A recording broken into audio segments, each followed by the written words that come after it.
अखोई प्रजा मोइना मी मोइना अखोइना संसार द पोलमगा अखोइना करम पुची हिंगसी अखोइना सेमजगदबनी अदुगा गवर्नमेंट तो थादोगा अखोइ मसेन से प्रजा मसेन जी वारी साबतो से नुपीगी मोइगी नुपीगी वुमन सोसाइटी ले चिंगसिंगी मैतेगी मैरा पाइबी वारी सारो को अखोइ सीएसओ सिना चिंगी सीएसओ तो वारी सारो लिप गवर्नमेंट पार्ट बिकॉज मखोइ गवर्नमेंट सिदी मखोइ मसाई प्रजा की खनबीदरमिना सबुन आई सी मिराई रदी आई पानी मिराई रदी इमान मिराई मीन मिराई रदी आई कमाइना उपाय म थिरगा अखोइ कमाइ तो नुंगाइ से प्रजा मसेन जो तुम भाप ता बजाय अखोइ मीनी अखोइ मोइजु मीनी मोइजु फतब मीनी अदुदि अखोइना वारि बस अखोइ तुम सेमजब सुयायबा अदुना अखोइना गवर्नमेंट पंगताइ ताइना इंडिया गवर्नमेंट फै फते करी तौदे अखोइ प्रजा जु भाप तादे भाप ता मयाम से मोइ भाप तादे अखोइ करी मुक तौदे मोइ इग्नोर तौ थोसेबा अखोइ प्रजा मसेन नुंगाइना से मणिपुर से याम पिकबलमनी याम पिकबा यूपी की डिस्ट्रिक्ट अमन हेना चावबा नागाव ने हेना चावे बको खो एरिया दा याम पिकबलमने बको सोल्यूशन था चाही मगी दरकार लेते मतम याम तेले का हाइबट से याम तेम नते अफबगी दी लंबी पुंसी सी याम सांगने लेबिने फतबगी ती पुलोय लोइतबने बा अखोइ ngasi थोइबा सिंजे फतबगी ओइबसिना याम प्रलोंग तोरिबने याम सांगदरिबने बा पुक्सेन सेंगदबको अदुदगी थमोय सेंगदबा अदुदि कथोबो थमोय यावदबा लबज साजलुदबा अदुदगी करप्शन मायेक्सिना फतबा सिंगसिने मसिंग हेनगिबैने मसि अखोइ मी मोइना सु खंदबम संगी हाइजबनि दा आइन हाइबति अदुना पुक्सेल पिकबा मी सिंगसे खरा पुक्सेन चौथोबो फै मरमदी अखोइना संसार थादोबदा मणिपुर की एरिया लमसे माइ इंगोंद पुरगा मथक कनाम बुकाब नते अखोइ नोमदी सोइदन संसार थादोकदमनि खनसेबको अदुब खुदम दाजिगने असीबा मीबु असीबा पॉलिटिकल पार्टी ममिंग होंतोगा मुहिंकलन बयाब्रो अदुम फिबम से होजि मणिपुर वरिबा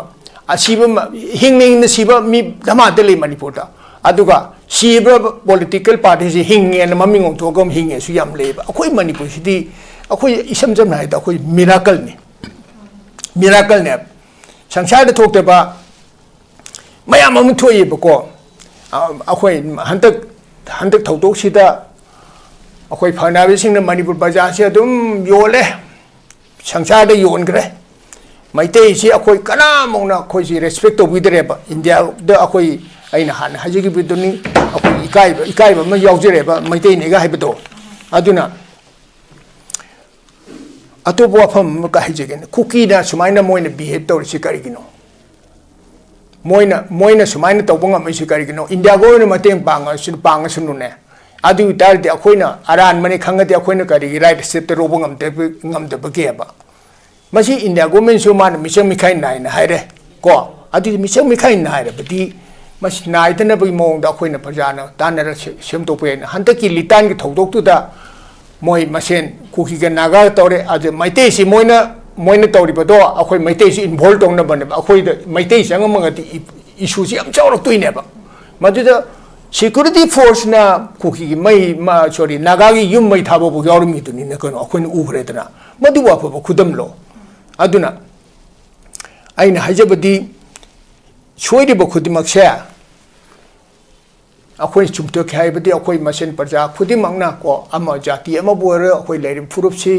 कुंथरा मरीनी सुमाइना लेबा स्टेट इंडिया द नतना वर्ल्ड की मफम खुदिमक्ता इथनिक ओइबा कॉम्प्लेक्स ओइबा सोसाइटी याम लई मखोइ द सुगुम प्रॉब्लम सोक्तेबा अखोइ मसेन सिंग द लेबा तम द लेबा अदु चा मानना अखोइ मियोबनि खालक वाखन मुखंधा मिनसी अदु solution Sidi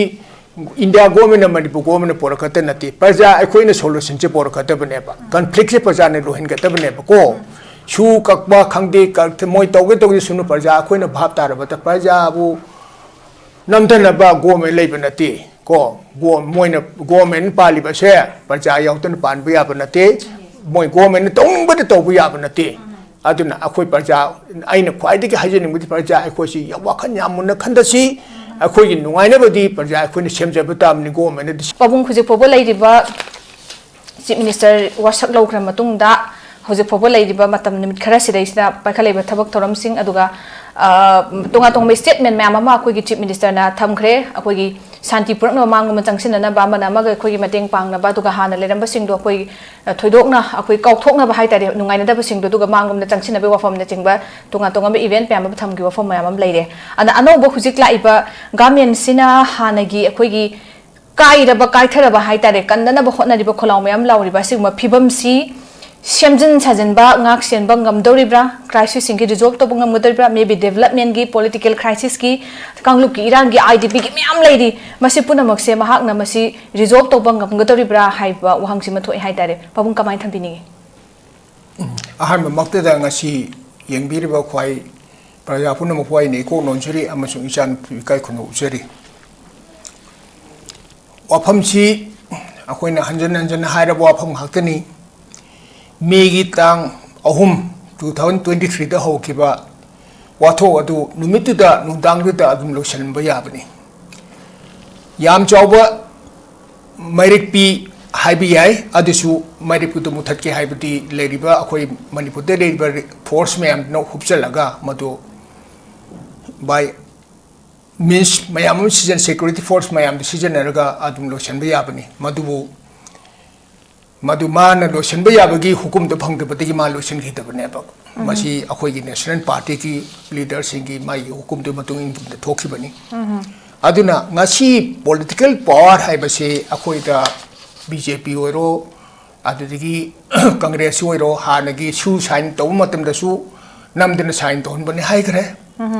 Congress the Pan, but you Akoi Manipur, the Congress government policy, Magi, the party central the day. Shoot to Namden sign on Bani High Grab, Haniki Minister. How did you how shoot the sign Toraga? Akoi go menji Mating Topa Taba Matapang Topongam Kitrep. My power about like it, Maming when she Mr. When Sambo in Toki, Akoi political powers like it of never. Atuna Atu Wafam and a Prime Minister now. Chahi ani humsi wa sungang do madam si yam chawna lerami madam di conflict asi lotion gene haibu wapam chi mon supam tham khitieba adun handaki government laiba sidi ai wa khandadi moina stock gap measure oina matam kharagi thamaga moi politics kaino si election to bu yaba ya ta ki wapam di ki thambani maside ta koina haraung ningai ka su leite aduna hojik phawbuda ministry si expand to bungam tri Adiga Manipuri Itias the Chief Minister here. Chief Minister Manipur Chief Minister 1949 the Tim Matung the Hantaki in China Yahan Mani Didi the Chief Minister Kanbas Hantaki Itiasi over Manipur Council Manepa. Manipur Itias the Manipur political history the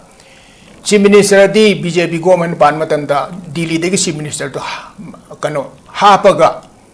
Adiga Manipur government was a global neighbor. Dili the was a global the Kara's Pagadan Prime Minister no Governor go to Kanotoraga, Aduna the Kara Itiasik took Akoigi history the Hena Yamna Mayagla Kutumam Hogani. Dili the Habamni Dili the Mobasaglo for them never. How you Maling in Mafamam the National Highway, the Sahi Humusapia, this late Adigi Ahoy National Party in the Punamaxina Pan, but the Webasi. Akoi say humdrang ma thu simo parjas wadne lere hante ki conflict ase ai di lotion ge haita rati akoi gi isai go dol miam na hoji congress bjp sum hainari be sire da lai phati bi government ama isai go ba local party regional party amna linkhal abadi ai di conflict solution bangam ngani khali national party na di conflict solution sungam maroi maram di lotion bagi power si makoi te leiti aba makoi te kano si moi si leiti aba aduna isagi ob dol noi taradi lai phadi bi te di nomoi ka ba su share roi dana lai phadi bi do hoji si prajan khan bi ai mathai pan gre asuguma lai phadi bi mayam si punjalaga akoi hantak political regional political party mayam punjalaga akoi pulap semagadi isagi ob dol panjaraga ti conflict se ilaila ne loigani aduga aina sum khanjabada political party sidai akoi anoba political party miyang lengaw lubana ma linkhali masi people political party han khangi masi gi constitution sida yawi play jadi wasaka ma yawi ihala bada an ba wasaksina manipuri integrity ka hendaba lai paki akoi gi territory ka hendaba ani subadana parity tudana common people hati miam si moi nuaya phana thamba adu masagi oiba personal interest na irolo bitu oiba masi in the world gi oiba akoi constitution da amatu yaute aduna aina haijabadi masi oiba manipur gi society gi phibam si yamna complex oiba confuse oiba adi crossroad te lady karo mai ke psychology par ja khangtre mai ke bule bakta humdana dum lere aduna yamna hoji manipur de oiba issue si yamna luba haibabu NRC hana pangthoga census toroga delimitation lakadabsi NRC si manipur de pangthoga si kamai to ngam doino masi sei humdra mo si adum mayam sini immigrant mayam sini punjalaga karigum matam siak su to hodra baneba hoji singa sangongwa masi khaido pota di mai tharga khaidok toineba aduna manipur si isinga sangong asidi isingdo pura kangraka and sangom dile hodoineba adubaina manipur da hoji karamba mongda hoji NRC si tawtoino haiba NRC tawbasi madu ising singdo hana ising si kamai tawna akoi immigrant si gi ising ne harsi moi si kamai to lokthok toino haiba madu matam changdo report neba ising sangom chawbama matam chana mai borang rong tharaga sangom do mapangol lak toineba adumaina masigi NRC abisi manipur da is next to impossible oiba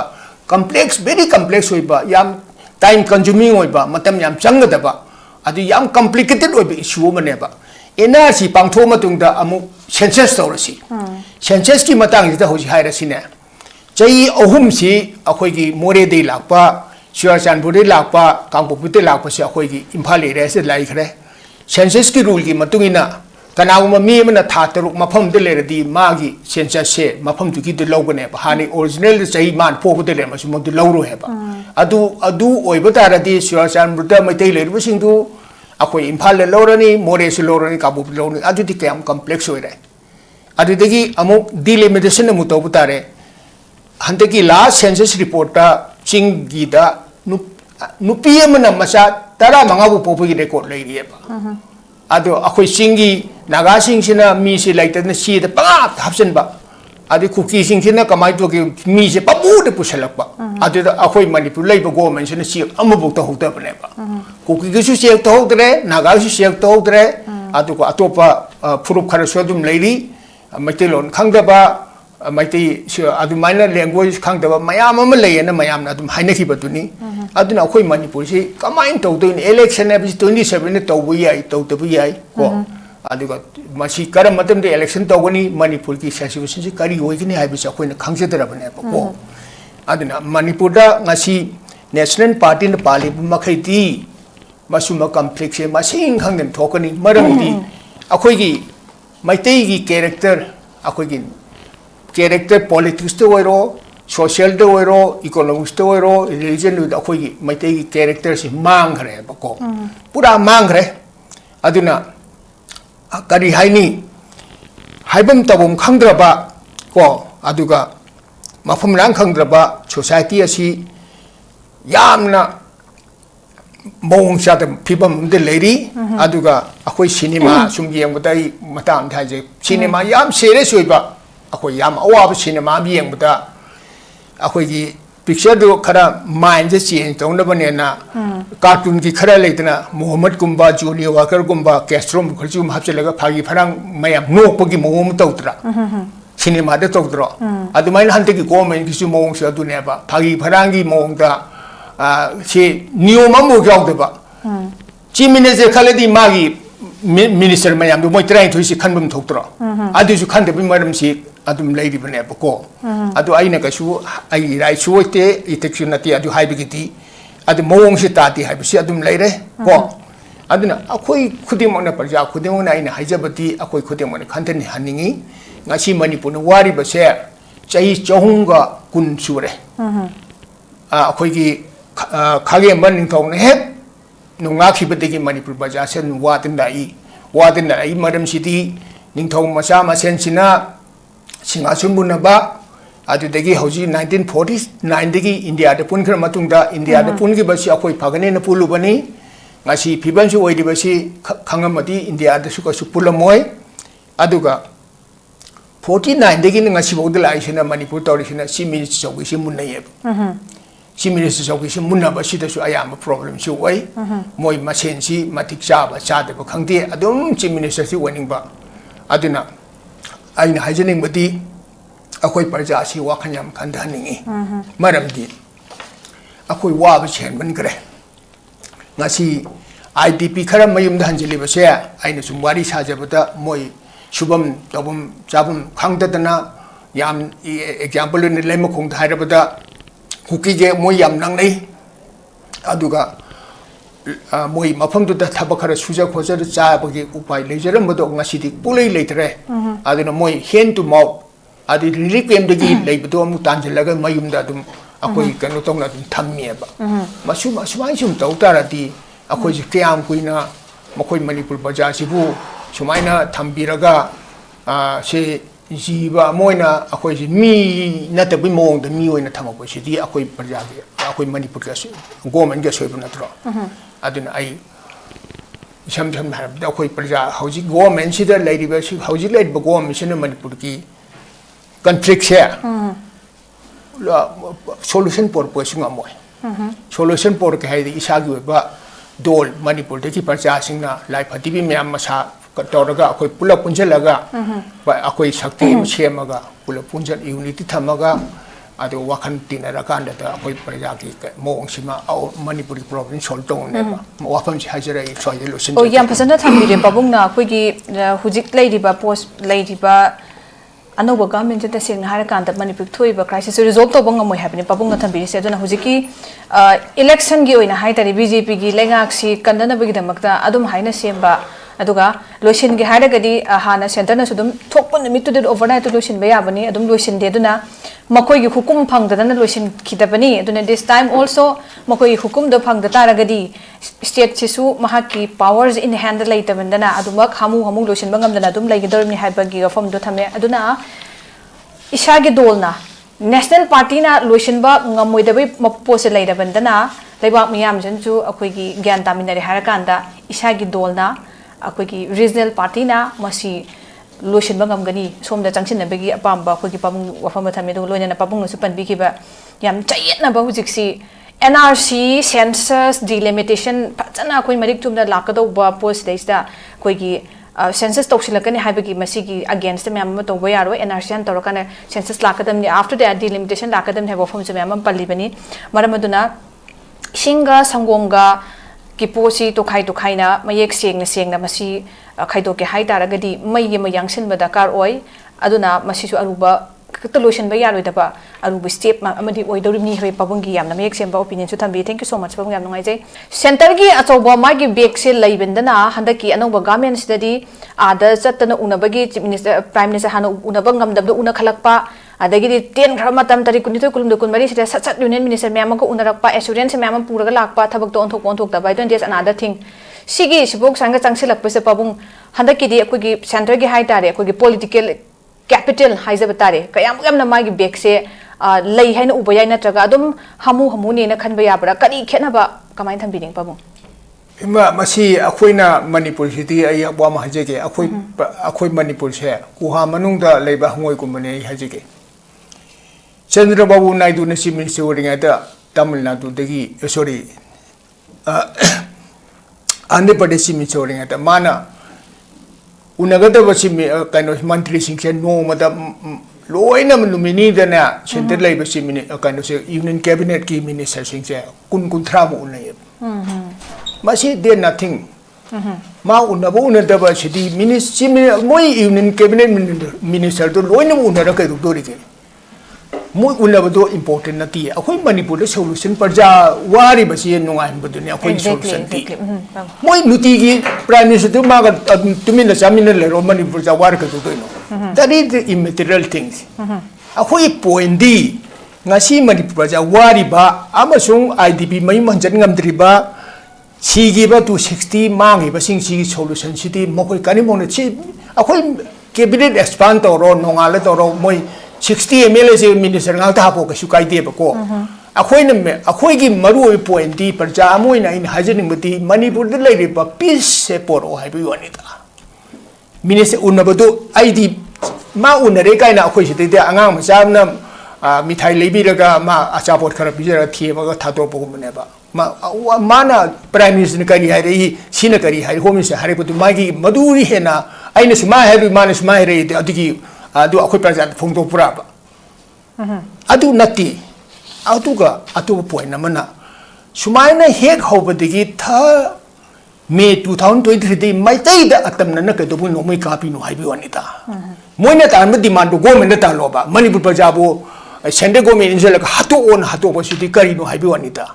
Manung de le ri agenda se akhoi na matu khang se ba ko akhoi se sidaida ngak heta chi minister am ha pe na ba mulai tha bu kum ba akhoi jo cha de ba se akhoi jo cha de adi si akhoi ki MPP na government sem ta 강제 분들 답은 종에 아코이 시부 그런 뭐자디노 나이 하제버더니 와 그냥 간데디에 제 19 제 article 371 C the 11 line khakte ne yo constitution yo si just 11 line chain count tore ko article 378 sikim ki the 3 pages ne ba masi difference of matam de leram ba 1972 election akoi independent phangmut the article si the iri ba si kari no do akoi party मोये करी करी facility भी अखोई दी 11 lines अदुक Sikkim की ना 3 pages से यार बस लोइनम इन डिटेल द मधु अखोई ना करी मम फंगबदा करी मम मोयने करी से गेजेट थोए करी थोए अखोई मफरांग खंग दबंग हतनी कइनो कुकीबु इंडिजिनस पीपल ले ना बीजेपी गवर्नमेंट ना हुजी 22 द फोंगम गवर्नमेंट नि कइनो इंडिजिनस पीपल ले ना कुकी फोंगम बि बनेबा अदु अखोई ना इंडिजिनस ने रिफ्यूजी होरे हुजी मोयना दु फोंगबदगी अदुदि रिफ्यूजी ने इंडिजिनस होरेबा अदु ची मिनिस्टर हंदगिसिना इंडिजिनस हाइरोसी अखोई मणिपुरी बुहाइसे करिनो का शांतिजय गोस्वामी लागदा मैते मणिपुरी हाइरोपनिको अदि ममांगदा अखोई मैते ना हाइरमी अखोई इसानी इसागी इतिहास खंगजेद्रेबको अखोई येलोई हाइरोसी काइना अदु मफरांग खंगदा मीने लवेबको लाइक लाचु पाबा यौदबा वाखन खंदबा ngandaba aduna ngasi manipurda sa मफुरांग खंगद्रिसे ज्ञान मान तादब मित्र को पास तो कांबुसिन सी मिनिस्टर का मोय मिनिस्टर और कांदति करी थोए अदुना प्रजा छि इक्वालिटी ब्लेम आइन हंतकी अनोबा सरकार सितिना आइना हानु छाइगरे मासी पॉलिटिकल की लमाई मयाम हांगरे सिदैदा ओ लवब ऑनलाइन दग लौरे कनो तो लोरे कनो ने पृथ्वी की मफम तो तौती चौखट खरल अमेरिका दा मोय प्रेसिडेंट जे कमाई दो वासक लोगे को अतोप वर्ल्ड की हिस्ट्री दा थोकतब थौदो मयाम थोकरे हंतकी कनो सिदा कनो याम छांगी आई हाइनिंगती को जुगत चाब अमु नते अदुगा मणिपुर दि याम वाखन खंदगदब अखोई फुरुप अपिपोरो मसावरो बोय 33 की 33 34 35 लेरिबा ट्राइब सिंगसे मणिपुर से सरुक कुंथ्रा मंगा कुंथ्रा तो खादु ओइसराबा अखोई डिमांड मोय कैसु लेते वाफम गिसु सेपरेट मिशन मन सही लेते तोरिमनी मसी अखोई मोय सिदा मतिक चाबा मीना कैरेक्टर फजबा सेक्रेटरी स्पेलेबल नोयना हारिबु यादे ना नोय कनो तौनिको ना अदु ngang ngamba मिनिस्टर लेतरेबा या कैनोम थोदी सेपरेट एडमिनिस्ट्रेशन अखोई सेपरेट कनो तौनी मसी मोय मीना तबरा दु खंगद्रेबको अदुना सेक्रेटरी स्पिरिट से मी मोयदादी अखोई मियोयबसे कथोबई थमोय खरा पानगदबनी को आई द खनबे यादे सेल्फिश एक्टिविटीज लेरिंगी मणिपुर दा मिरांग थोकनी सेक्रेटरी स्पिरिट लेरगा मान लानगसु को ngakpi bai bangi wakhal le chenba अखोई मणिपुर से स्टेट कुंथ्रा मरी तुम खाइदो सिने को अमतन नते अहुम तन नते कुंथ्रा मरी थोंग खाइदो सेबा ट्राइब अमगी स्टेट अमम लेले सेबा मदु काखिंग दौन दम लेतारे हंगोय दौन लेरदे मदु वाखन दु खनगे दम पुक्चिन खरा सक्तो कदबनी को अदुगा आइन हाइजबदी हंदक मिनिस्टर सिगने मोय उनगिबा सिंगदा सिगिनि माना उनबदुगी मतिक चाबा पाखुम वाहंगी करी अखोई प्रजादा फोंगन बो लेगरगेबा अदु ngasi गवर्नमेंट सिगी प्रायोरिटी दी कैसु लेते yang clear oiba priority leite ko aduga makhoi na akhoi common man gi tamu priority kari kari lo horgena aina wafam te panjau ke yaksang gi hojik se yaksang se phai festival ni ko thaine dei sanare aina hajabati masidai da yaksang gi sports obata kangla de me lo chilli ba kholi ba adu de hojik tawri ba se ai karim hajaningte masina hindrance amadi atop people ki di akhoi hojik se yaksang pangtok adum pangtok bu karim ba kai ba leite adu ka hen ba di sat thabuk sa thagi banu adu aina aru wafam da hajo ke sigi lawn sida da Kalu कुंथ्रा मरी सिने different state कुंथ्रा मरी पामदिने planet अम थीबिरो अदुदा चलगा ताबिरु सो मधुना solution होइगनी नै हाजके planet अम थीरो अदु planet अम थीरगा मधु चलगा ने नोय अमता कनु तौरसो खुंतारगा नोय अपाम अपाम India मु जाव stadium सेंगिरा America मु जाव सेंगिरा रशिया मु जाव सेंगिरा प्लानेट अम थीबिरो मधुदो ताबिरु खुंतारु सो अदुदे प्रॉब्लम अम बुलेरो ओके बाबा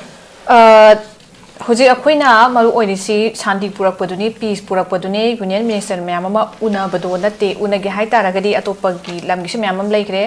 नोंगमदा पुंगदा मैम अमा उनाबा याबे वफमसे लै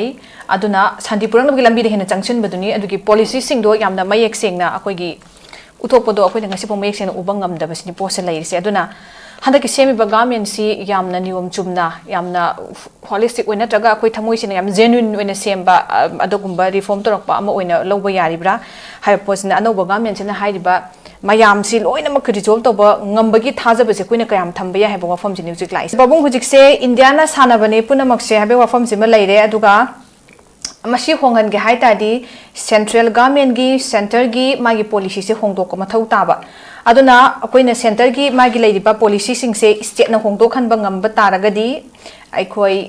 रिजॉल्व तौबसे ngamduri ni haiba फॉर्म सिमा लाए अदुना सेंटर स्टेट गवर्नमेंट ना सेंटर सेदा अखोइ अल्टरनेटिव सिक्योरिटी मॉडल अमा langkhatpa ngamduribra sumain tarokadi si tawba ngamgani hai no semdokpase akoi ngamduribra hai posima su leire aduga khana su ugi me center da gi mayokta center gi machin da kamta haiba ngamjadabagi very weak governance hai tare sima de koin uraga slako form se leire aduna still center gi intervention se dakar oiba maramna state government na ta seng namak akoi gi kanu si crisis ki leire posi gi security ntraga policy gi decision seida hong bama purak na bai damakta security model am purak na bai damakta tasengna centers teida influence to bosiba mathau tarabra pabung kamai thambini ai wafam thajeke John F Kennedy na America ki president my inaugural speech ta man hai do not ask what your country can do for you you ask what you can do for a country haibati akhoi praja India government or Manipur government or akhoi leiriba furu kunthra mari sinane nungki chanana leibada leiragati masi problem cha muthoye okay ko khwaidigi marusi akhoi maiti kuki oro amo effect toriba wariba sti akhoi praja ne ba India government ki phamnai ba sing adudi Narendra Modi machin thiba minam bangang basina tieba akoi Manipur ki mati cha basa da bas toy to seba akoi parja moina mi moina akoi na samsai de program ga akoi na karama puchi hing ji akoi ni semjaga da bani aduga government to thadoga akoi masen se parja masen ji wari sabado se nupi gi moi nupi gi woman society le sing ki mai te gi maira pai bi wari saro ko akoi CSO sina singi CSO to wari saro lip government apart because makhoi government city makhoi masai parjai khanbidramina sabun ai si mirai rati ai pani mirai rati imani mirai minu mirai rati ai kamaina upay ma thiraga akhoi kamai to nungai se parja masen jo tum bhapta bajai akhoi mini na akhoi moji mini moji phatama mini adudi akhoi na wari ba sa akhoi tum semja ba suya ba aduna akhoi na government pangtai tai na ba India government phai phate kari tawde akhoi parja ji bhapta de bhapta ta de mayam si de moi bhapta de akhoi kari muk tawde moi ignore to tho se ba akhoi parja masin nungai na si Manipur ji yam pikba lamni yam pikba UP ki district aman hena chawba Nagaon ne hena chawe ba ko khoi area da yam pikba lamne ba ko solution tha chahi mi darkar le ti matem yam tele ga haibet se yam tem na ti afabagi di lambi punchi si yam sang na lebi fatabagi ti puloi loi tabane ba akhoi ngasi thoi ba sing je fatabagi oi ba sina yam na pralong tori ba yam sang dari ba ne ba pukchen seng da ba ko adudagi thamoi seng da ba adudi katho bo thamoi yaw da ba labja sa je lu da ba adudagi corruption is ma yek sina fataba sing sina masing hen gi bai ne masi akhoi mi moi na su khanda ba msangi hai je ba ni da ai ni hai ba ti aduna pukchil pikba mi sing se khara pukchen chok to bo pai maramdi akhoi na sangsa thado boda Manipur ki area lam se mai ingon do pura ga mathak ta kanam buka ba nate akhoi nomadi soitan sangsa thado ko demni khan che ba ko adu bu khudam daji ge ne asiba mibu asiba political party maming hong to ga mu hinkalan ba ya bro adum ba phibam che hoji Manipur do wari ba asiba hingning na siba mi dhamadali Manipur ta aduga siba political party si hinge na mamingong togam hinge su yam leba akoi Manipur sidi akoi isam jam na ida akoi miracle ne sangsar da thokte ba mayam am thoi ba ko akoi handak thodok sida akoi phanabi sing na Manipur bazaar se adum yole sangsar da yon gre maite si akoi kana mongna akoi si respect to widre ba India da akoi aina han hajigi biduni akoi ikai ba ma yaujire ba maite ne ga haibdo aduna atobo afam ka hajigi cookie na sumaina moina behave to si karigino moina sumaina to bonga mai si karigino India go ne mateng panga sunu ne adu tar de akoi na aran mane khanga de akoi na karigi right set ro bongam de ba ke ba masi India government so man misang mikai nai na haire ko adu misang mikai nai ra badi mas nai tana bai mong da khoi na prajana tanara sem to pe hanta ki litan ki thodok tu da moi masen kuki ga naga tore ade maite si moina tori ba do akhoi maite si involve tong na ban akhoi da maite sang ma ngati issue si am chawrak tu ne ba madu da security force na kuki gi mai ma sorry naga gi yum mai thabo bu yaur mi tu ni ne ko akhoi nu ubre dana madu wa ba khudam lo aduna aina hajabadi soidi ba khudimak se akoi chumto khai badi akoi masen parja khudimak na ko ama jati ama bore akoi leirim furup si kunthara marini sumaina leiba state India da natana world gi mafam khudimak ta ethnic oiba complex eba society yam lei makoi da suguma problem thokte ba akoi masen sing da leiba tam da leiba adu cha manana akoi miyobe ni khalag wakhan mukhantha minasi adu solution sidi India government Manipur government porakata nati praja akoi na solution che porakata bane ba conflict se praja ne rohin gata bane ba ko shu kakba khangde kak moi toge sunu praja akoi na bhab tar ba ta praja bu namtana ba government lei banati ko moina government pali ba se praja yautan pan bu ya banati moi government tong ba to bu ya banati aduna akoi praja aina khwai de hajeni mudi praja akoi si wakhan yamuna khandasi akoi gi nungaina badi praja akoi ne semja batam ni go mena de semro haibo wafam si thamjara gai losin jage okay pabu yam nungai jai akoi si leidiba yami ethnic community akoi gi kunthang truk leibe simrak te akoi yanaraba matam duta da conflict mayam si adum solve tawni habane obviously akoi myang marakta yasanaba purak taragadi Manipur gi territorial integrity hu ngak pangam duni idea go Manipur ngak mina ge hai ta di kanglup ama khaktana ani khaktana ngak pangam bana te sole responsibility say for the whole akoi gi recognize aduga leidiba community khudik ma ki tribes mayam sige akoi gi tangai fadabadu adumak leidibani